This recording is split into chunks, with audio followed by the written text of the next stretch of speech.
Hi friends, అందరూ ఎలాగున్నారు? ఇవాళ ఈ వీడియోలో వచ్చేసరికి మీకు రివైజ్డ్ సీట్ అలాట్‌మెంట్ వచ్చింది కదా! రిలీజ్ చేశారు కదా! సో, బీఎస్సీ నర్సింగ్‌కి సంబంధించి doctor NTR university of health sciences వారు రివైజ్డ్ సీట్ అలాట్‌మెంట్ ఆర్డర్‌ని రిలీజ్ చేశారు. సో, అయితే ఈ రివైజ్డ్ సీట్ అలాట్‌మెంట్ ఆర్డర్ ఏంటి? సో, అందులో ఎవరికి సీట్స్ వచ్చాయి? దాంతో పాటే అందులో ఫస్ట్ ఫేజ్ సంబంధించి సీట్స్ అనేవి చేంజ్ అయ్యాయా? ఇక ఎవరికన్నా కొత్త కాలేజెస్ అనేవి వచ్చాయా? దీంతో పాటే సీట్స్ రాని వాళ్ళకి సీట్స్ కూడా రిలీజ్ చేశారని జెప్పేసి మొత్తం అయితే మాట్లాడుకుంటాం. సో, అసల ఆ రివైజ్డ్ సీట్ అలాట్‌మెంట్ ఆర్డర్‌ని ఎలా డౌన్‌లోడ్ జేసుకోవాలి? ఎలా చెక్ చేసుకోవాలి? మీ నేమ్ ఏ విధంగా చెక్ చేసుకోవాలి? అదే విధంగా ఆ రివైజ్డ్ సీట్ అలాట్‌మెంట్ ఆర్డర్‌లో ఏం చేంజెస్ జరిగాయి? సో, అంతా కూడా ఇప్పుడు మాట్లాడుకుంటున్నాం. సో, ఒకవేళ మీరు గాని బీఎస్సీ నర్సింగ్‌కి సంబంధించి ఎప్పటికప్పుడు లేటెస్ట్ అప్డేట్స్ తెలుసుకోవాలనుకున్నట్లయితే ఖచ్చితంగా మన ఛానెల్ సబ్స్క్రైబ్ చేసుకోండి. మన ఛానెల్‌లో ఏపీ ఇంకా టీఎస్ సంబంధించి బీఎస్సీ నర్సింగ్ వాళ్ళకి BSc nursing, post basic BSc నర్సింగ్‌కి సంబంధించి ఎప్పటికప్పుడు లేటెస్ట్ అప్డేట్స్ అనేవి చెప్పడం జరుగుతుంది. ఓకేనా? సో, అయితే లేట్ చేయకుండా మనం అయితే వీడియోలోకైతే వెళ్ళిపోదాం. సో, అయితే మనం ఫస్ట్‌గా ఈ రివైజ్డ్ సీట్ అలాట్‌మెంట్ ఆర్డర్‌ని ఎక్కడ డౌన్‌లోడ్ చేసుకోవాలో చూపిస్తాను. ఇది doctor NTR university of health సైన్సెస్‌కి సంబంధించి రివైజ్డ్ సీట్ అలాట్‌మెంట్ ఆర్డర్. చాలా మందికేంటంటే, మీకు కొంచెం క్లుప్తంగా చెప్పాలంటే ఇప్పుడు కాసేపు సో, చాలా మందికేంటంటే ఫస్ట్ ఫేజ్‌లో సీట్స్ అనేవి రాలేదు. దాంతో పాటే చాలామందేంటంటే ఆహ్, ఎప్పుడైతే ఫైనల్ మెరిట్ లిస్ట్ రిలీజ్ చేసారో, ఫైనల్ మెరిట్ లిస్ట్ రిలీజ్ చేసిన తర్వాత వెబ్ ఆప్షన్స్ క్లోజ్ అయిపోతున్న టైంలో వాళ్ళు యూనివర్సిటీ వాళ్ళకి కరెక్ట్ డాక్యుమెంట్స్‌ని సబ్మిట్ చేశారు. ఓకేనా? దాంతో పాటు కొంతమంది రాంగ్ కాస్ట్ కేటగరీ పెట్టడం వల్ల సో, ఈ విధంగా కూడా వాళ్ళ అప్లికేషన్స్ రిజెక్ట్ అవ్వడం, మళ్ళీ యాక్సెప్ట్ అవ్వడం ఇవన్నీ జరిగింది. సో, ఏంటంటే వెబ్ ఆప్షన్స్ టైమ్ అయితే క్లోజ్ అయితే అయిపోయింది కానీ చాలా ప్రాసెస్ ఆ గ్యాప్‌లోని సీట్ అలాట్‌మెంట్ ఆర్డర్ రిలీజ్ అయిన గ్యాప్‌లో అయితే చాలా విధాలుగా చాలా అప్‌డేట్స్ అంటే చాలా విధాలుగా యూనివర్సిటీస్‌కి చాలా అప్లికేషన్స్ రావడం, చాలా అప్‌డేట్స్ అనేవి జరిగాయి. చాలా విషయాలు లోలోపల జరిగాయి కాబట్టి వాళ్ళేం చేశారంటే ఒక ఫైనల్ మెరిట్ లిస్ట్ కింద ఒక మెరిట్ లిస్ట్ రిలీజ్ చేశారు. దాంతో పాటే ఒక సీట్ అలాట్‌మెంట్ ఆర్డర్ రిలీజ్ చేశారు. ఫస్ట్ ఫేజ్ సంబంధించి. సో, అయితే ఫస్ట్ ఫేజ్ సంబంధించి కొంతమందికి ఎలిజిబుల్ చేయడం, కొంతమందిని యాడ్ చేయడం, దీంతో పాటే ఇంకొంతమందికైతే మాత్రం సీట్స్ అనేవి చేంజ్ చేయడం జరిగింది. వాళ్ళ కాస్ట్ కేటగిరీని బట్టి. సో, ఈ విధంగా ఏంటంటే ఫస్ట్ ఫేజ్ సంబంధించి సీట్ అలాట్‌మెంట్ ఆర్డర్‌లో కొన్ని చేంజెస్ జరిగాయి. సో, ఈ కొన్ని చేంజెస్ జరగడం వల్ల ఏంటంటే ఎవరికి కొన్ని చేంజెస్ జరగడం వల్ల ఏంటంటే అది మీకు ఏ విధంగా ఎఫెక్ట్ అయింది. సో, మీకు ఏ విధంగా చెక్ చేసుకోవాలి. అందులో మీ నేమ్ ఉంటే ఏం చేయాలని చెప్పేసి ఇప్పుడే మాట్లాడతాను. ఓకేనా? సో, అయితే లేట్ చేయొద్దు. సో, మీకు అర్థమైందని అనుకుంటాను. ఫస్ట్ ఫేజ్‌లో వచ్చిన సీట్ అలాట్‌మెంట్ ఆర్డర్ అనేది చేంజ్ చేశారు. సో, కొంతమందికి సీట్స్ అనేవి చేంజ్ చేసేసారు. కొంతమందికి రాలేని వాళ్ళకి సీట్స్ ఇచ్చారు. కొంతమందికి ఎలిజిబుల్ అయిన వాళ్ళకి కొత్తగా సీట్స్ ఇచ్చారు. సో, అంతా కూడా మాట్లాడదాం. సో, అయితే ముందు మీరు పీడీఎఫ్‌ని డౌన్‌లోడ్ చేసుకోండి. రివైజ్డ్ నర్సింగ్ 4 ఇయర్స్ కోర్స్ సంబంధించి అయితే ఉంది కదా! ఈ పీడీఎఫ్ మీద క్లిక్ చేస్తున్నాను. సో, క్లిక్ చేసిన తర్వాత నేను ఈ విధంగా అయితే మీకు ఎగ్జాంపుల్‌గా చూపించబోతున్నాను. సో, ఫర్ ఎగ్జాంపుల్ ఇక్కడ చూసినట్లయితే ఏఎన్‌జీజీ. సో, ఓకేనా? Saint Ann's college of nursing Chodavaram అని చెప్పేసి అయితే ఇచ్చారు కదా! సో, ఇక్కడ ఇది ఓకే. సో, ఈ కాలేజ్‌నైతే మీరు చూసినట్లయితే ఫర్ ఎగ్జాంపుల్ వీళ్ళందరూ కూడా ఏంటంటే ఒక్కొక్కరు ఒక్కొక్క టైప్ అనమాట. సో, ఏంటంటే కొంతమందికి ఫస్ట్ వచ్చేసరికి ఇందులోని ఫైనల్ మెరిట్ లిస్ట్ కొరగండం ఫైనల్ మెరిట్ లిస్ట్‌లో ఓకేనా? మీకు రివైజ్డ్ ఫైనల్ మెరిట్ లిస్ట్ కూడా అనుకోండి. లేకపోతే ఏదైతే కొరగండం ఫైనల్ మెరిట్ లిస్ట్ ఉందో, సో, ఇందులో వచ్చిన వాళ్ళకి మళ్ళీ సీట్ అలాట్‌మెంట్ ఆర్డర్ రిలీజ్ చేశారు. కొరగండం ఫైనల్ మెరిట్ లిస్ట్ అంటే ఏంటి అని చెప్పి సెపరేట్ వీడియో చేశాను. సో, ఏంటంటే రీసెంట్‌గా ఇంకొక ఫైనల్ మెరిట్ లిస్ట్ రిలీజ్ చేశారు. వాళ్ళకి సంబంధించిన సీట్స్ కూడా ఈ యొక్క ఏదైతే సెకండ్ రివైజ్డ్ సీట్ అలాట్‌మెంట్ ఆర్డర్‌లో ఉన్నాయి. సెకండ్ అది ఫస్ట్. వాళ్ళకి సంబంధించి సీట్స్ అయితే ఉన్నాయి. కానీ వాళ్ళు ఆరుగురే ఉన్నారు. బట్ ఇక్కడ సీట్లు మాత్రం ఇంకా ఎక్కువే ఉన్నాయి. సో, ఒక 30కి 40 ఉన్నాయి. సో, మిగతా ఈ 40, 30 ఎవరు అన్నట్లయితే సో, ఓకేనా? ఈ 40, 30 ఎవరు అనుకున్నట్లయితే కొంతమందికి కొన్ని కండిషన్స్ వల్ల ఏంటంటే ఫస్ట్ ఫేజ్‌లో సీట్ వచ్చేసింది. ఆ! సో, ఫస్ట్ ఫేజ్‌లో సీట్ వచ్చేసింది. బట్ వీళ్ళేం చేశారంటే ఆ సీట్‌ని క్యాన్సిల్ చేసి వాళ్ళు ఇంకో సీట్ ఇచ్చారు.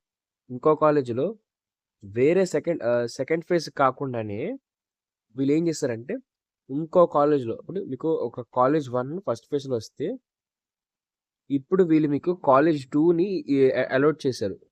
ఓకేనా? సో, దాంట్లో వచ్చేసరికి, రివైజ్డ్ అలాట్‌మెంట్ ఆర్డర్‌కొచ్చేసరికి వాళ్ళు మీకు వేరే కాలేజ్‌ని అసైన్ చేశారు. సో, ఒకవేళ మీరు ఫస్ట్ ఫేజ్‌లో వచ్చిన ఇప్పుడు కాలేజ్ కాకుండా, ఒకవేళ మీ నేమ్ గాని ఉంటే, మీరు సెకండ్ ఫేజ్ రాకముందే, సెకండ్ ఫేజ్ పెట్టుకోకముందే మీరు ఈ ఫస్ట్ ఫేజ్‌తో సంబంధం అంటే ఫస్ట్‌గా ముందు వచ్చిన రివైజ్డ్‌కి ముందు వచ్చిన సీట్ అలాట్‌మెంట్ ఆర్డర్‌తో సంబంధం లేకుండా మీరు మళ్ళీ వెళ్ళి కొత్తగా సెల్ఫ్ రిపోర్టింగ్ చేయాలి. ఓకేనా? కొత్తగా మళ్ళీ ఏం చేయాలి? సెల్ఫ్ రిపోర్టింగ్ చేయాలి. మీకు అర్థమైందని అనుకుంటున్నాను. సెల్ఫ్ రిపోర్టింగ్‌కి సంబంధించి. సో, ఇది సీట్స్ చేంజ్ అయ్యాయి. మీరు ఒకవేళ మీ నేమ్ గాని ఉన్నట్లయితే మీకు చెప్తాను ఎలా చెక్ చేసుకోవాలో. ఒకసారి చూడండి మీ ఎంసెట్ ర్యాంక్ మొత్తం చెక్ చేసుకుంటే మీకు అది కూడా డీటెయిల్స్ అయితే వస్తాయి. సో, అర్థమైంది కదా! సో, ఫస్ట్ కొరగండంలో ఉన్నవాళ్ళు ఏదైతే కొరగండంలో ఉన్నారో వాళ్ళకి సీట్స్ అలాట్‌మెంట్ ఆర్డర్ రిలీజ్ చేశారు. ఈ యొక్క సీట్ అలాట్‌మెంట్ ఆర్డర్‌లో రివైజ్డ్ సీట్ అలాట్‌మెంట్ ఆర్డర్‌లో ఫస్ట్ ఫేజ్‌లో ఫస్ట్ సీట్ అలాట్‌మెంట్ ఆర్డర్‌లో ఉన్న వాళ్ళకి కూడా సీట్స్‌ని చేంజ్ చేసి కొత్త సీట్స్ ఇచ్చారు. న్యూ సీట్స్ ఇచ్చారు. ఓకేనా? సో, న్యూ సీట్స్ అనేవి ఇవ్వడం జరిగింది. అందుకే చెక్ చేసుకోండి. ఒకవేళ మీకు సీట్ అలాట్‌మెంట్ ఆర్డర్ వస్తే అందరికీ షేర్ చేయండి. ఎందుకంటే వాళ్ళకి కొత్త కాలేజ్ వచ్చిందేమో. సో, ఓకేనా? ఇప్పుడు ఈ కొత్త కాలేజ్ వచ్చిన వాళ్ళకి వచ్చింది. ఓకే. మాకు కొత్త కాలేజ్ వచ్చింది. మాకు సెకండ్ కాలేజ్ వచ్చింది అని అనుకుంటారు. మేము రిపోర్ట్ చేయకపోతే ఏమవుతుందంటే సీట్ క్యాన్సిల్ అయిపోతుంది. ఓకేనా? మీకు సీట్ క్యాన్సిల్ అయిపోతుంది. మీకు పాత సీటు ఉండదు. ఉన్న సీటు ఉండదు. ఉన్నదే ఉండదు. మీరు రిపోర్ట్ చేసినా సరే ఓకేనా?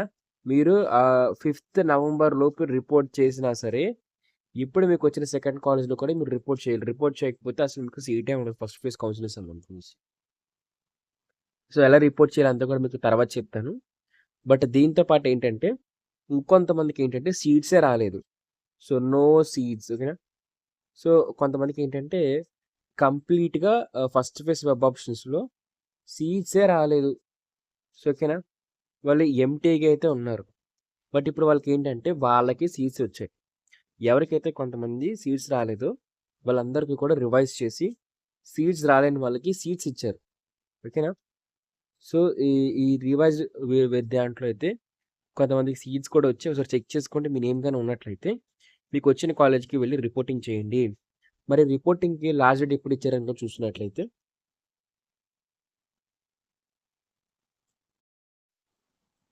మరి రిపోర్టింగ్‌కొచ్చేసరికి లాస్ట్ డేట్ వచ్చేసరికి 11/11 2024 3 అయితే ఇచ్చారు. సో, 11/11 కల్లా కూడా మీరు రిపోర్టింగ్ చేయకపోయినట్లయితే మీకు ఒకవేళ కొత్త సీట్ వచ్చినా అంటే ఆ సీట్ రాలేని వాళ్ళకి సీట్ వచ్చినా, కొరగండంలో ఉన్న వాళ్ళకి సీట్ వచ్చినా వీళ్ళందరికి కూడా లాస్ట్ డేట్ వచ్చేసరికి 11/11 నవంబర్ 11 లోపు వీళ్ళంతా కూడా వీళ్ళు సెల్ఫ్ రిపోర్టింగ్ చేయాలి.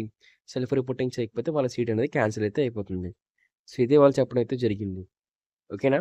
సో, ఇది దీంతో పాటు ఏంటంటే వాళ్ళు కొన్ని పాయింట్స్ కూడా అయితే ఇచ్చారు. సో, ఇది మేజర్ అప్డేట్ కూడానా. సో, ఇక్కడ దీంతో పాటు వాళ్ళు ఏం చెప్తున్నారంటే, ఇన్ ద కంటిన్యూషన్ ఆఫ్ కొరగండం. సో, ఇదంతా కాదు. ఇక్కడ చూడండి. ఓకే. సో, ఇక్కడ చూసినట్లయితే మొత్తం ఈ లైనే హైలైట్ చేయాలి అసలు నిజానికి. The candidates who have already reported on or before 5/11 against the phase 1 allotment order released on 1/1 and also seated in same under college revised phase 1 counselling are treated as reported. ఒకవేళ for example మీకు ఈ revised seat allotment ఆర్డర్‌లో మీకు మళ్ళీ same college వచ్చిందంటే మీరు reporting చేయవలసిన అవసరం అయితే లేదు. బట్ ఒకవేళ మీకు ఈ ఫేజ్ 1 ఈ రివైజ్డ్ కౌన్సిలింగ్‌లో వేరే కాలేజ్ గాని వచ్చినట్లయితే వాళ్ళు ఏం చెప్తున్నారంటే trade same such candidates not need to report again in there no change. The other candidates are described instructed to report before principal council. అంటే ఒకవేళ మీకు సీట్ అనేది చేంజ్ చేసినట్లయితే మీరు ఈ డేట్ లోపల అంటే 11/11 కల్లా కూడా రిపోర్ట్ చేయండి. సో, అయితే ఈ విషయం అందరికీ తెలియాలి కదా! సో, అందరికి తెలియాలనుకున్నట్టయితే ఖచ్చితంగా మీరందరూ షేర్ చేయాలి. సో, షేర్ చేస్తేనే ఈ మిగతా వాళ్ళందరికి కూడా తెలియడం అయితే జరుగుతుంది. ఈ కొరగండం ఫైండ్ మెరిట్ లిస్ట్ కానివ్వండి, లేకపోతే రివైజ్ సీట్ అలాట్‌మెంట్ ఆర్డర్ కోసం అందరికి తెలియడం జరుగుతుంది. సో, ఇది అప్డేటు. సో, ఇందులో మీ పేరున్నా మీరు లేకపోయినా సరే మీరందరూ ఏం చేస్తారంటే ఖచ్చితంగా వీడియోని లైక్ చేయండి. లైక్ చేసి షేర్ చేయండి. షేర్ చేయడంతో పాటు అప్డేట్స్ మిస్ అవ్వకూడదని కూడా సబ్స్క్రైబ్ చేసుకోండి. సో, ఇది బీఎస్సీ నర్సింగ్‌కి సంబంధించి అప్డేటు. సో, అయితే మీ అందరికి చెప్పాను కదా! సో, మీ అందరికి ఏంటంటే చాలా మందికి చెప్పాను. చిన్న అప్డేట్ వచ్చినా, పెద్ద అప్డేట్ వచ్చినా నేను మీకు షేర్ చేసుకుంటానని చెప్పేసి చెప్పడం అయితే జరిగింది. సో, ఇది మీకు ఒకవేళ మీ పేరు లేకపోతే మీకు యూజ్‌ఫుల్ అయితే అవ్వదు.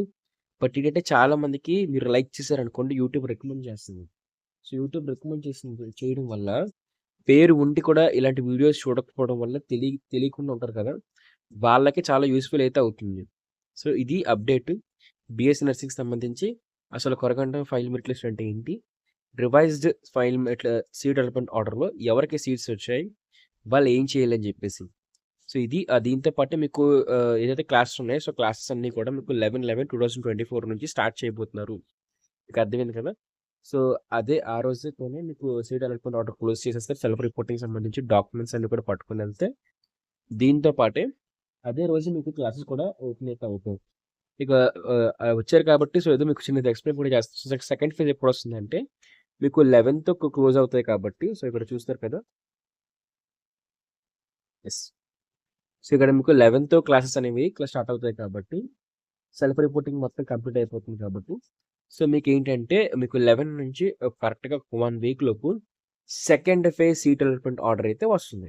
ఎందుకంటే సీట్స్‌కి సంబంధించి సెల్ఫ్ రిపోర్టింగ్ అయిపోయిన వాళ్ళకి ఇన్ని సీట్స్ ఫిల్ అయిపోయి ఇంటి డేటా అంతా మొత్తం రిలీజ్ చేస్తారు. వాళ్ళ సీట్ మ్యాట్రిక్స్‌ని అనలైజ్ చేసుకొని, వాళ్ళప్పుడు ఆ సీట్ మ్యాట్రిక్స్‌ని బేస్ చేసుకొని సెకండ్ ఫేజ్ కౌన్సెలింగ్ రిలీజ్ చేసి ఫిల్ చేయడం జరుగుతుంది. సో, దీంతో పాటే నెక్స్ట్ వచ్చే వీడియోస్‌లో సీట్ మ్యాట్రిక్స్ కోసం సెకండ్ ఫేజ్ సీట్ మ్యాట్రిక్స్ కోసం అప్డేట్ వచ్చినప్పుడు అది కూడా చెప్తాను. సో, దాంతో పాటే సెకండ్ ఫేజ్‌లో మీకు ఒకవేళ ఫస్ట్ ఫేజ్‌లో సీట్ రాలేదు, రివైజ్డ్ దాంట్లో కూడా సీట్ రాలేదు. ఖచ్చితంగా మీరు సీట్ అలాట్‌మెంట్ ఆర్డర్‌లో చేయండి. సెకండ్ ఫేజ్‌లో బెస్ట్ వెబ్ ఆప్షన్స్‌ని ఎలా పెట్టాలి? టాప్ కాలేజెస్ ఏం పెట్టాలి? సెకండ్ ఫేజ్‌కి బెస్ట్ స్ట్రాటజీ ఏంటి? దీంతో పాటు నెక్స్ట్ ర్యాంక్ ఎక్స్‌టెన్షన్ కానివ్వండి, దీంతో పాటు ఇంటర్ మీద ఏదైతే అడ్మిషన్స్ జరుగుతాయంటున్నారో సో, వాటికి సంబంధించి కానివ్వండి, దీంతో ఇంకా ఉంటాయి కదా! సో, బీఎస్ఎన్ఎస్‌కి సంబంధించి ఏవైతే మిడ్ ఎగ్జామ్స్, సెమిస్టర్ ఎగ్జామ్స్ వీటికి సంబంధించి కూడా వీడియోస్ కావాలనుకున్నట్లయితే చెప్పాను కదా! సో, ప్రతి వీడియోని చూడడానికి ప్రయత్నం చేయండి. సబ్స్క్రైబ్ మాత్రం చేసుకోవడం మర్చిపోక సబ్స్క్రైబ్ చేసుకొని బెల్ నోటిఫికేషన్ ఆన్‌లో పెట్టుకోండి. Thank you friends. By by.